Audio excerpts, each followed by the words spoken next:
dicho la última vez, eh, hablamos acerca de la correcta interpretación de las escrituras. No, esto no es un curso de hermenéutica, por supuesto. No, mi objetivo no es darles todas y cada una de las reglas de interpretación, ¿verdad? Sino más bien dar como una perspectiva general, ¿verdad? De la manera como nosotros los creyentes debemos entender las Santas Escrituras. Y de hecho, estos puntos que traigo aquí, estos dos puntos, son extraídos de la misma confesión. O sea, ese es mi tema, entonces eso es lo que yo voy exponiendo. Y llegamos hasta ahí la última vez en este estudio y concluíamos diciendo que las dos premisas claves para la correcta interpretación de un texto son las siguientes. Primero, los apóstoles tienen la interpretación final de las escrituras, ¿verdad? Los apóstoles tienen la interpretación final de las escrituras. Después de los apóstoles, pues ya no hay más escritura, ¿no es cierto?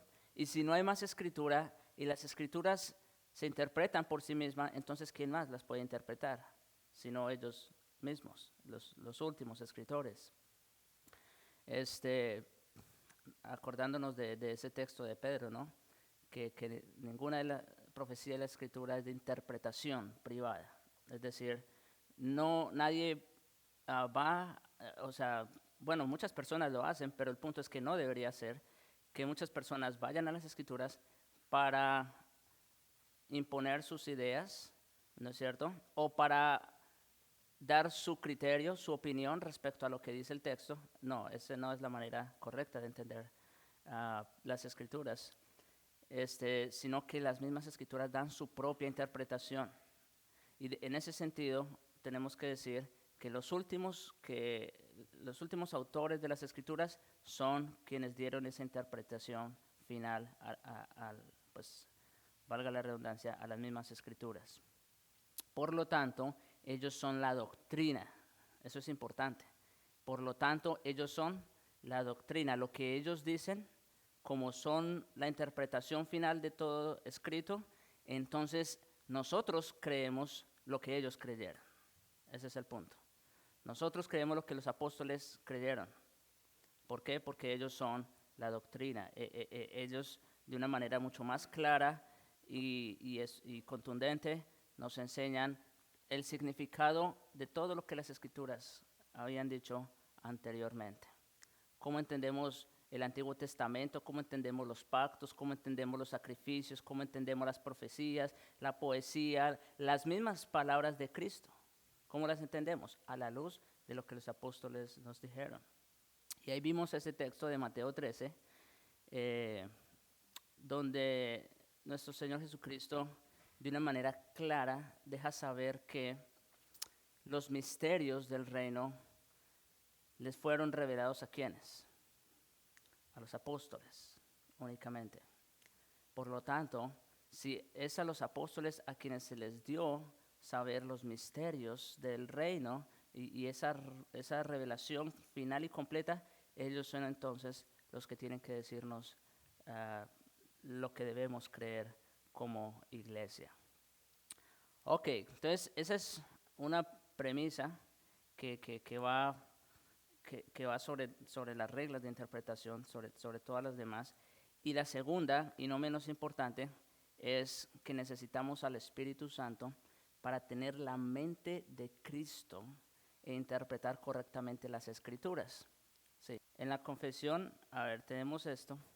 Dice, la regla infalible de interpretación de las Escrituras la constituyen las propias Escrituras. Eso es lo que dice la confesión, ¿verdad? Las escrituras se interpretan con las escrituras.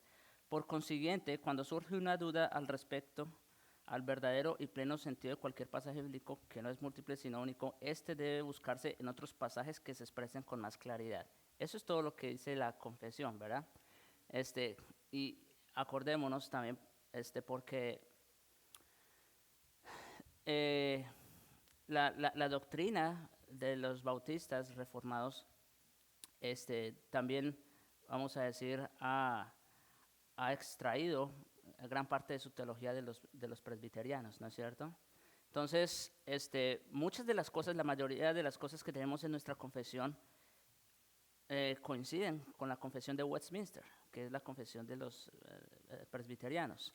Entonces, y los presbiterianos, de hecho, ellos tienen una variante aquí en cuanto a la manera de cómo interpretan las escrituras, ¿no es cierto? Porque, como les he dicho 3 veces, ellos entienden que las escrituras se interpretan por ellas mismas, pero puede ser en cualquier dirección, ¿no es cierto? Bueno, incluso muchos bautistas también lo creen así. Puede ser en cualquier dirección, porque de hecho la confesión aquí no es clara en cuanto a ese punto. ¿Se dan cuenta? Lo único que dice es que las escrituras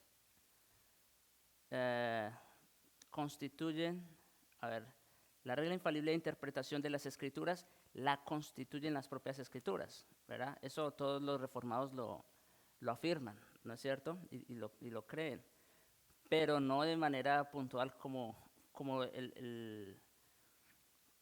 esta regla que estoy poniendo aquí, donde dice que los apóstoles tienen la interpretación final.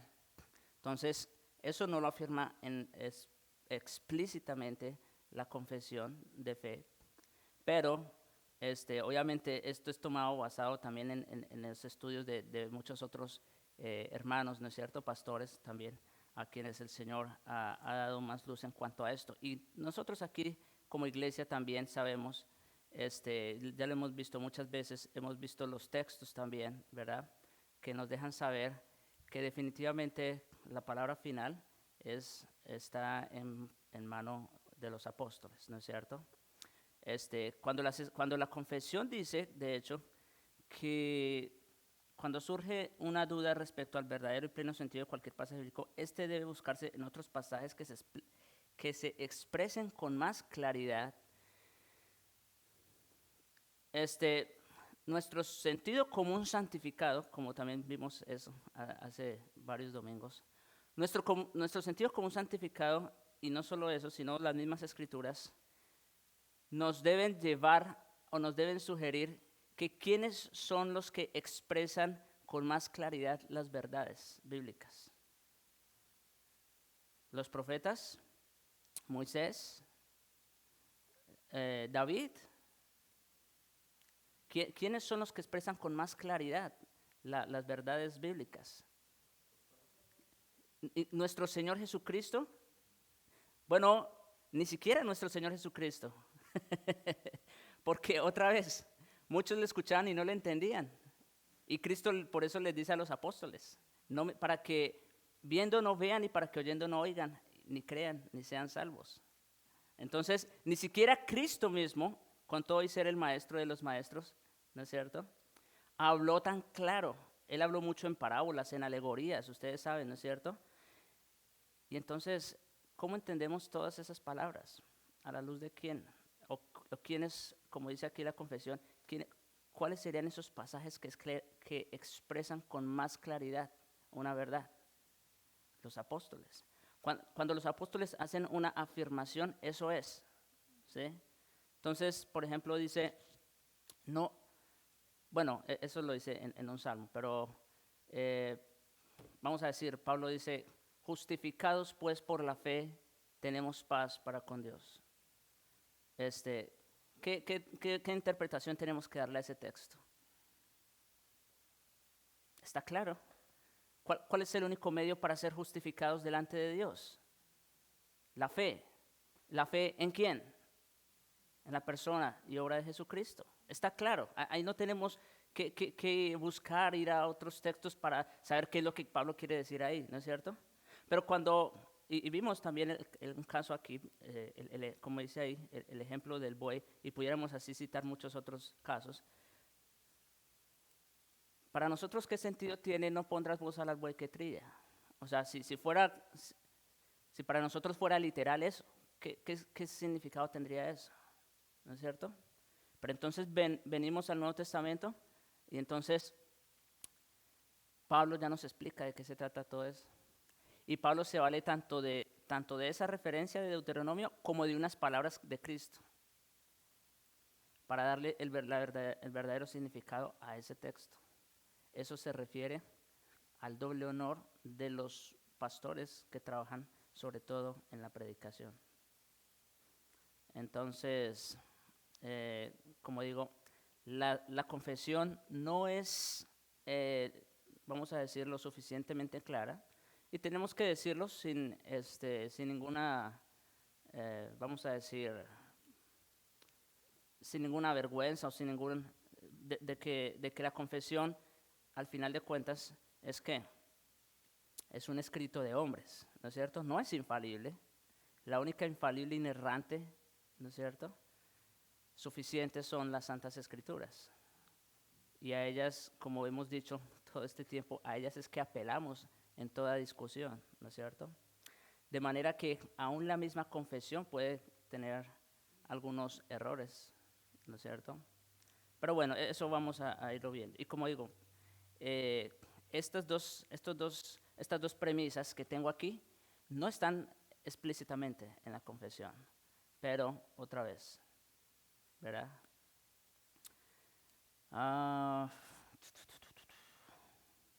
Entonces, uno eso, lo de los apóstoles, y la número dos que estabas diciendo es que necesitamos al Espíritu Santo para tener la mente de Cristo e interpretar correctamente las Escrituras.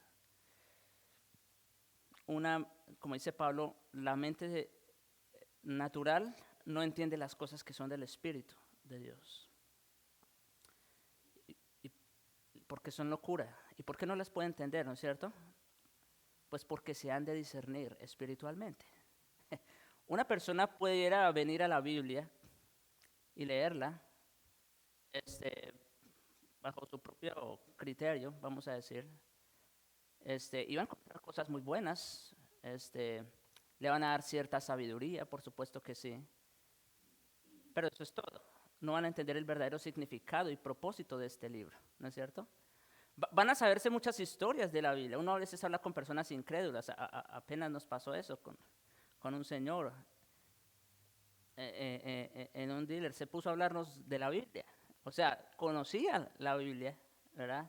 Pero la pregunta es si realmente conoce o entiende el significado, su verdadera interpretación. ¿Y qué se necesita para entender la Biblia correctamente? Necesitamos la mente de Cristo. Y para tener la mente de Cristo, ¿qué necesitamos? Al Espíritu de Cristo, al Espíritu Santo, ¿verdad? Ese texto también ya lo vimos ahí en 1 Corintios 2, del 6 al 16. Sí, definitivamente esa regla, esa premisa número uno, yo creo que es con la que más, vamos a decir, con la que más tenemos que lidiar aún entre los mismos reformados, ¿verdad? De hecho, y esto es una clase, no hay ningún problema. Yo ya lo dije alguna vez también, cuando traté específicamente el tema de los pactos y hablé del bautismo.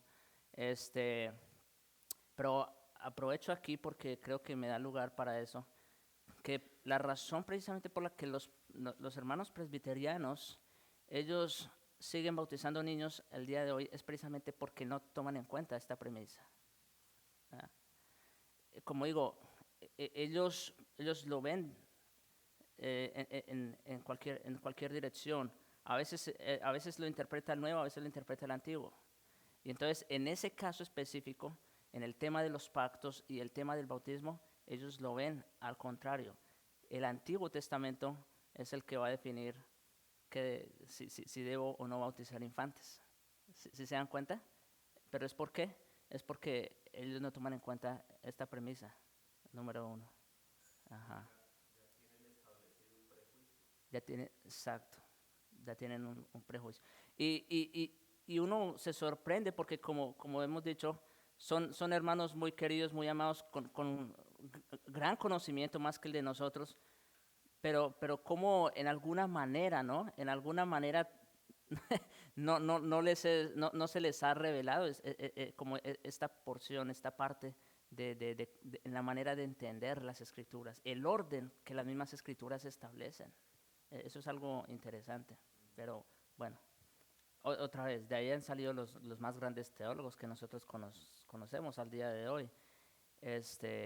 Y los seminarios de ellos ya enseñan bajo sus premisas, ¿verdad? Entonces, tratar de encajar esta premisa en su teología, eso derrumbaría gran parte de su estructura teológica, ¿se entiende? Por eso, aunque algunos de pronto pudieran estar de acuerdo, ya no se atreven a eso, porque entonces ya no tendrían que creer en los pactos y en el bautismo de infantes como lo creen, y en muchos otros temas también. Entonces, pero otra vez, el Señor en alguna manera así lo ha querido, y como quiera, igual, no dejan de ser nuestros hermanos. En el caso de ellos sí no dejan de ser nuestros hermanos, porque en la gran mayoría sí estamos de acuerdo, pero esos puntos en los que no es precisamente por esta premisa. Ujú. Ok, entonces vamos a concluir. Bueno, la confesión concluye de esta manera, diciendo: el juez supremo por el que debe decidirse todas las controversias religiosas y por el que deben examinarse todos los decretos de concilios, las opiniones de autores antiguos, las doctrinas de hombres y espíritus particulares, y cuya sentencia debemos acatar, no puede ser otro sino las sagradas escrituras, entregadas por el Espíritu. A dichas escrituras, así entregadas, se reduce nuestra fe en definitiva. Entonces, bueno, como dice él mismo, ¿no? La única regla a la cual nosotros definitivamente debemos someternos, y me parece que lo que acabo de decir en la diapositiva anterior tiene que ver mucho con esto también. ¿Por qué? Porque ¿cómo tú te vas a someter a las escrituras? Muchas personas dicen creer en la Biblia. Es más, muchas iglesias profesan sola escritura, ¿no es cierto? Pero si vamos a la verdad de lo que ellos creen y practican como iglesia, como creyentes, parece que sola escritura no es suficiente, ¿no es cierto? Parece que hay algo más. Entonces, en ese caso, estarían otra vez quebrantando esas dos premisas que acabamos de ver hace un momento, ¿no es cierto? Porque una persona puede decir: yo creo sola escritura, pero depende cómo tú la veas. En el orden que tú quieres verla o en el orden que ella misma establece, ¿cierto? ¿Cómo las interpretas? ¿De acuerdo a lo que dijo Moisés o a lo que dijo David o de acuerdo a lo que dicen los apóstoles? ¿No es cierto? Entonces, esas dos premisas, hermanos, y por eso las puse en separado, porque yo quiero que ustedes las tengan presentes. No importa que ustedes, no sé, así nunca se vayan a parar en un púlpito a enseñar, a predicar, pero aún para su estudio personal o a la hora de ustedes compartir el Evangelio con alguien, que tengan presente siempre esas dos premisas. Y entonces, basados en esas dos premisas, ahora sí podemos decir con toda libertad que las Santas Escrituras son esa regla infalible, son ese juez supremo por el que debe decidirse cualquier discusión de tipo religioso, ¿no es cierto?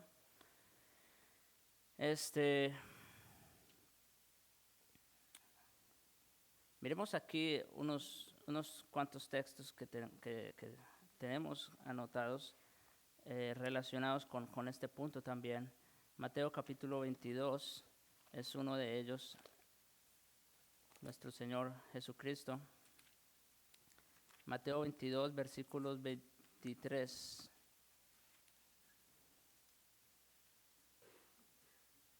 En adelante. Esta era una discusión religiosa, donde los saduceos, como sabemos, ellos no creían en la resurrección, ¿verdad? Entonces ellos le presentan un hipotético caso al Señor. Por supuesto es hipotético porque, bueno, como vamos a ver en la lectura.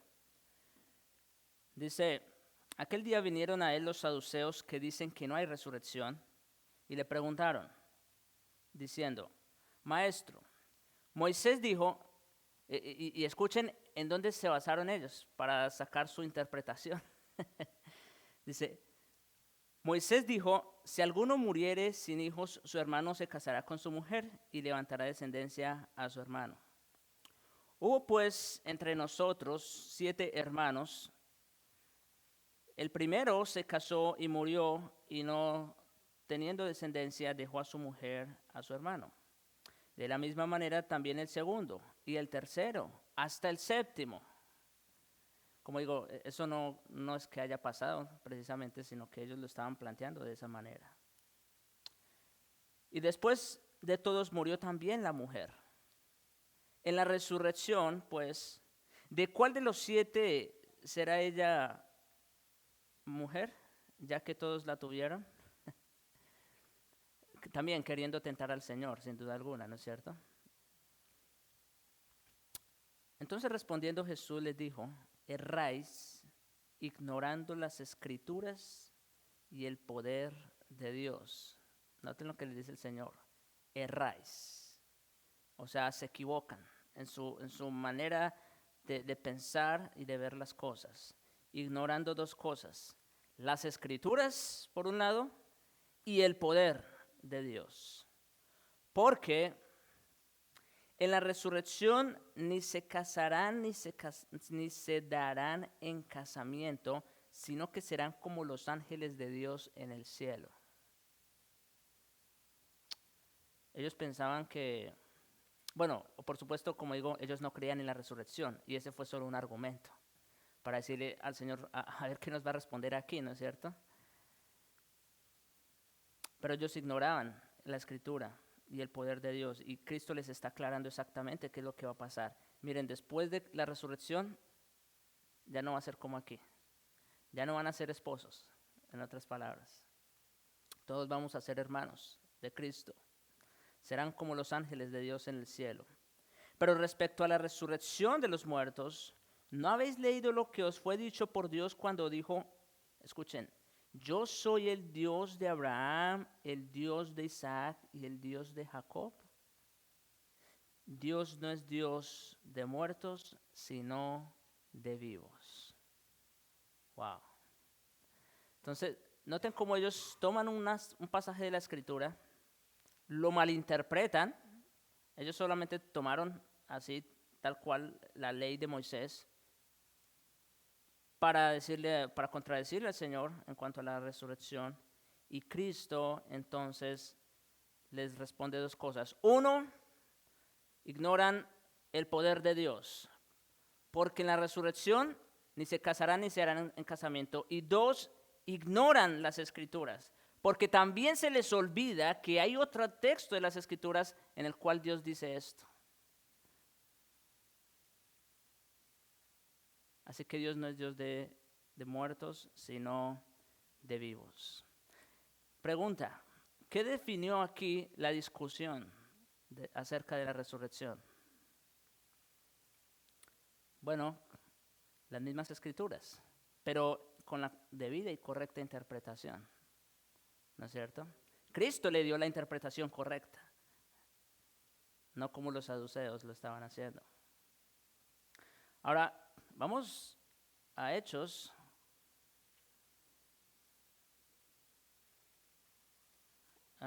capítulo 28.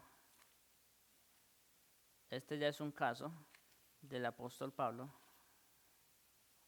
Hechos, capítulo 28, versículos 23 al 29.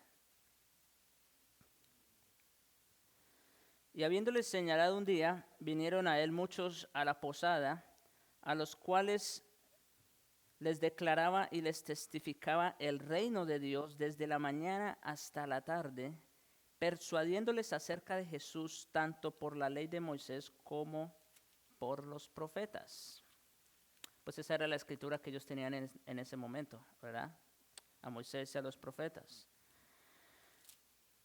Y algunos asentían lo que se decía, pero otros no creían. Es decir, se levantaba oposición. Y como no estuviesen de acuerdo entre sí, al retirarse les dijo Pablo esta palabra. Escuchen. Bien habló el Espíritu Santo por medio del profeta Isaías a vuestros padres diciendo: Ve a este pueblo y diles, de oído oiréis y no entenderéis, y viendo veréis y no percibiréis, porque el corazón de este pueblo se ha engrosado o se ha vuelto duro, y con los oídos oyeron pesadamente, y sus ojos han cerrado, para que no vean con los ojos y oigan con los oídos y entiendan de corazón y se conviertan y yo los sane. Wow, qué profecía, ¿no? Sabed pues que a los gentiles es enviada esta salvación de Dios y ellos oirán. Por eso Dios les advirtió a su pueblo, Israel, todo lo que iba a suceder con ellos. De tal manera que teniendo oídos no iban a oír, ni iban a entender, ni se iban a convertir. ¿Pero qué iba a pasar? Sabed pues que a los gentiles es enviada esta salvación y ellos oirán. Y cuando hubo dicho esto, los judíos se fueron teniendo gran discusión entre sí. Entonces, aquí la oposición se levantó ante la predicación del apóstol, y entonces, ¿cómo responde Pablo? ¿Peleando también? No, citando a las Escrituras. Y de hecho les está diciendo de frente, les está diciendo en su cara la razón por la que ellos no creen. ¿No es cierto? Ve a este pueblo y diles, de oído oiréis y no entenderéis, viendo veréis y no percibiréis. ¿Por qué? Porque el corazón de este pueblo se ha engrosado, se ha vuelto duro. Y por esa razón es que ustedes no creen. Pero otra vez, el apóstol, ¿qué hizo? Tomó las Escrituras para definir toda discusión con ellos. Pero vayamos finalmente a este texto también. Yo creo que en lo que cabe, doctrinalmente es más claro. Efesios capítulo 2, versículo 20.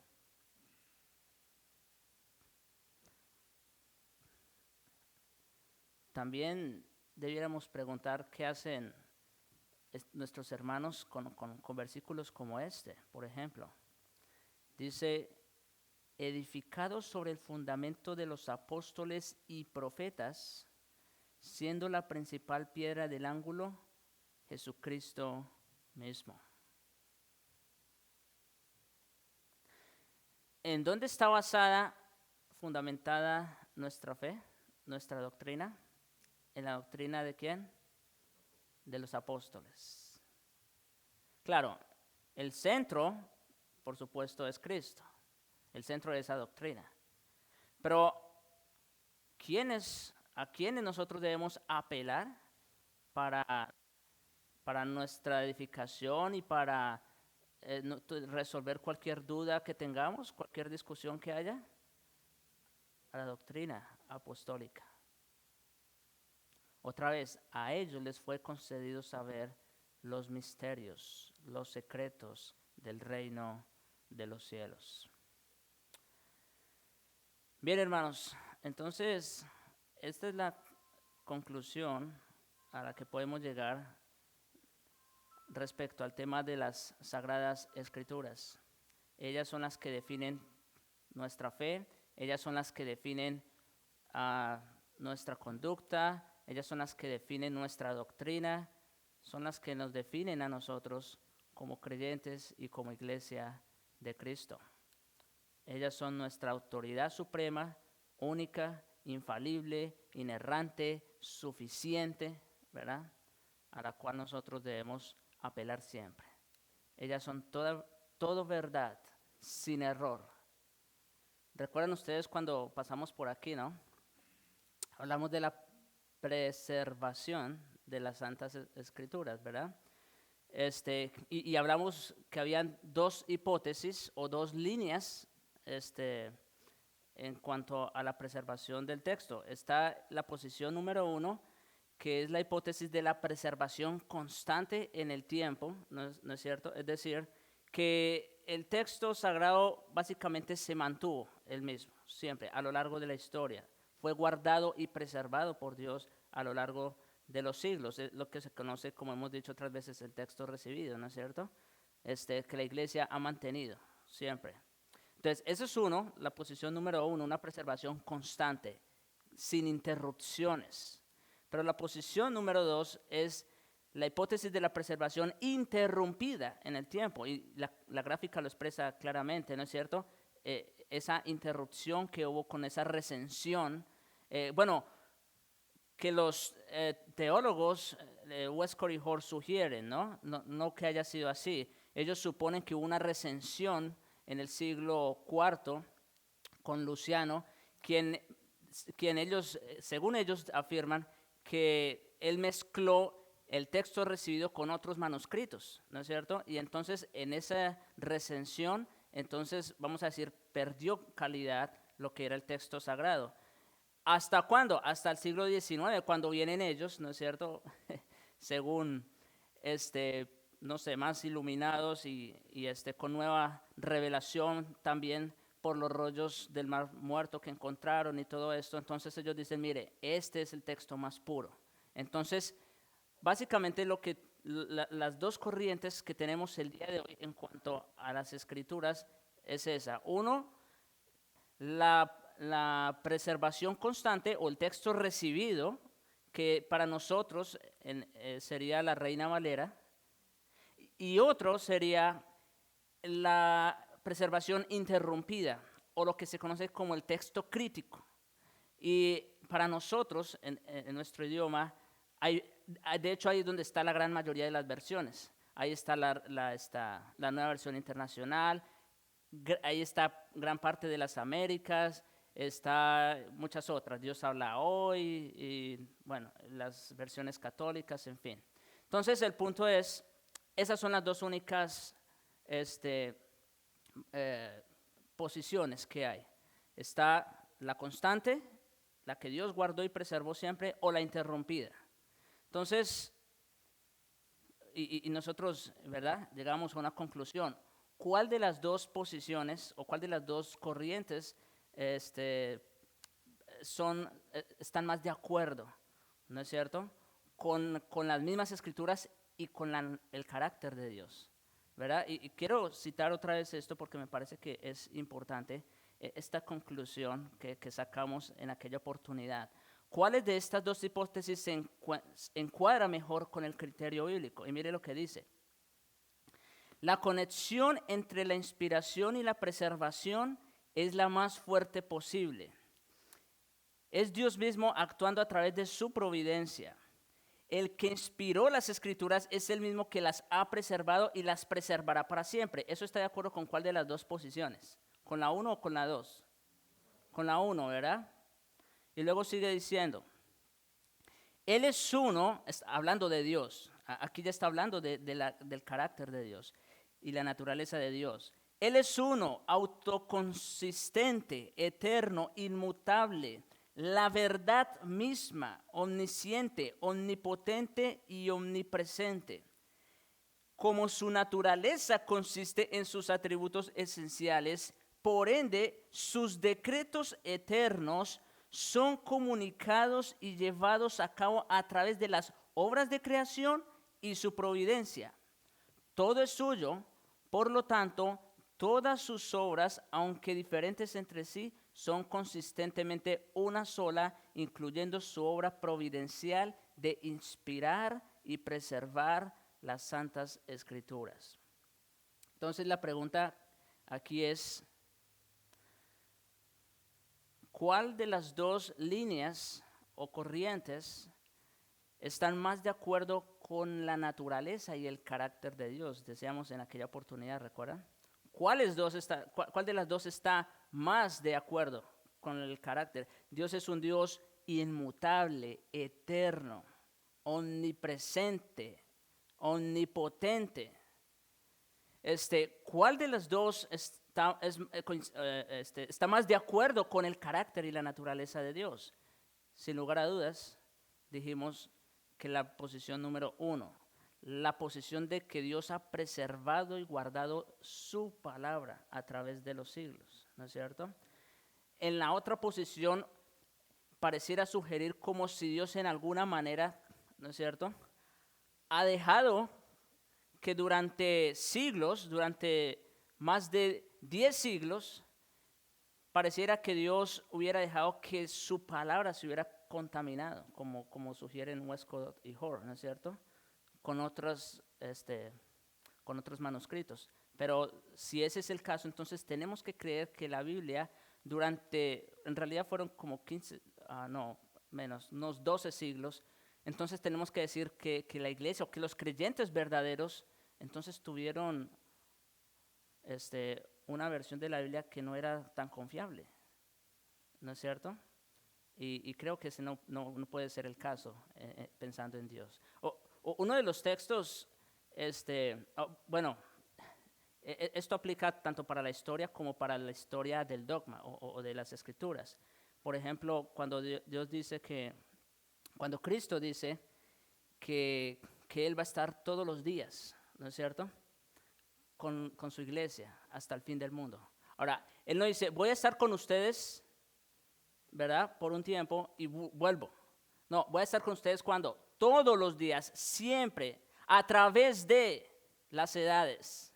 Es decir, no hubo un momento en la historia en que Dios dejara de estar completamente presente en su iglesia. ¿Y de qué manera Dios está presente en su iglesia? Bueno, por supuesto, su Espíritu Santo, ¿verdad? Cristo lo prometió y lo envió, el Consolador. Pero para nosotros, de una manera palpable y clara, su palabra. Entonces, si en algún momento de la historia Dios dejó que su palabra, su santa palabra, fuera contaminada con otros manuscritos, con otros textos, y que la iglesia no tuviera la revelación tal como Él la había entregado en principio, entonces tenemos que decir que en alguna manera como que Dios descuidó un poquito esa parte, ¿no es cierto? O no se mantuvo fiel a lo que Él había prometido. Es interesante, por eso aún entre los reformados algunos han adoptado la versión de las Américas. La versión de las Américas es una mezcla, no es completamente texto crítico como la internacional u otras que son, en realidad, en lugar de ser traducciones formales, vienen a ser más traducciones dinámicas, pero la versión de las Américas es más formal. No obstante, las Américas tiene todavía, se basa en parte del texto crítico. Ajá, pero la que es completamente texto recibido sería la Reina Valera. Uh-huh. Un último repaso a todo lo que hemos dicho rápidamente. Entonces, aquí hablamos acerca de, en primer lugar, la revelación general, ¿verdad? Revelación general a todos los hombres. Luego hablamos de la revelación especial. Esa es dada únicamente a través de las Santas Escrituras. Luego hablamos también acerca del canon, el canon que está cerrado. Muy bien. También hablamos acerca de la inspiración verbal y plenaria de las Santas Escrituras, ¿verdad? Dios inspirando y exhalando su palabra. También hablamos acerca de la autoridad de las Santas Escrituras, ¿verdad? Y creo que hoy también en la conclusión hablamos un poco más sobre eso, de cómo ellas son esa autoridad. Hablamos también acerca de la suficiencia de las Santas Escrituras, son las únicas, ¿no es cierto? Infalibles, inerrantes y que son suficientes para nuestra salvación. También hablamos acerca de la iluminación la iluminación de las Santas Escrituras que es dada a quienes, a los creyentes, a los creyentes. El mismo espíritu que inspiró a los autores es el mismo espíritu que ahora ilumina. Por eso la segunda premisa que vimos hace un momento, ¿se acuerdan? Es necesario tener ¿qué? Al Espíritu Santo. Sin el Espíritu Santo no puedes entenderlo, porque de otra manera es imposible. Solo el que las reveló es el mismo que nos puede decir qué es lo que quiso decir, ¿no es cierto? Interesante. También hablamos acerca de la claridad de las Santas Escrituras, claro, en cuanto a lo que tiene que ver la salvación, ¿no es cierto? La santificación, son suficientemente claras las Escrituras. Hablamos también acerca de la preservación, ¿no es cierto? Eso es como una foto de un manuscrito. Entonces, pero la idea es que Dios ha mantenido las Escrituras a lo largo de los siglos. Hablamos acerca de eso ya es más como una aplicación para nosotros.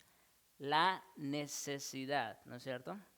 Por todo lo dicho anteriormente, las Escrituras se hacen necesarias para nosotros. Si son el único medio que Dios ha provisto para poder conocer la salvación, y si son ellas las únicas suficientes para proveernos ese conocimiento, pues quiere decir que son necesarias, ¿no es verdad? Y finalmente hablamos acerca de la correcta interpretación de las Santas Escrituras. Por eso está la mano en la Biblia como comparando un texto con otro texto para ver exactamente cuál es el significado de las Santas Escrituras. Oremos. Padre bueno y misericordioso, gracias te damos por este tiempo, por habernos ayudado a lo largo de este estudio de las Santas Escrituras. Gracias porque precisamente nos dejas saber de todos los atributos que son en ellas, porque son tu palabra, es tu palabra expirada, exhalada para nosotros. Toda ella es verdad, es poderosa, es infalible, inerrante, es suficiente, Señor, y claras para proveernos conocimiento en cuanto a la salvación y en cuanto a lo que hemos de conocer para vivir en esta vida. Te suplicamos, oh Señor, que nos ayudes, que podamos apreciarlas por lo que son. Son tu palabra. Es como tenerte a ti, Señor, hablándonos a nosotros. Ayúdanos, Señor, a atesorarlas siempre en nuestro corazón. Te lo suplicamos, Señor, y pedimos también, sigue con nosotros este resto de día para alabanza de tu gloria. En Cristo. Amén.